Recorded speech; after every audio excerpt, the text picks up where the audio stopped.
Orton has been challenged every step of the way. Taking the wind out with a stomp to the solar plexus. The Revolution knee finds the mark. A relentless continued assault from Rollins. The Viper might be feeling a bit rattled. Get arrow. Incredible. Oh, kick right to the spine. Knee strike to the face. Oh, and a stomp. Now trampling the opposition. Rollins with the wrist trapped. Boom! Ripcord knee. Going right back to the head area. And this is why you've always got to protect your neck. Randy can't mount any offense. Rollins is set to slay. Stops the kick.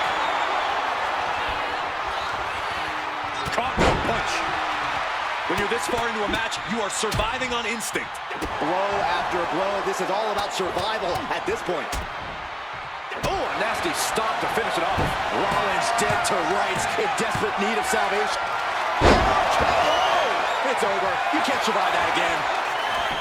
Shoulders are down. Randy Orton comes up big with that victory. Here is your winner, the Viper, Randy Orton. Rollins could not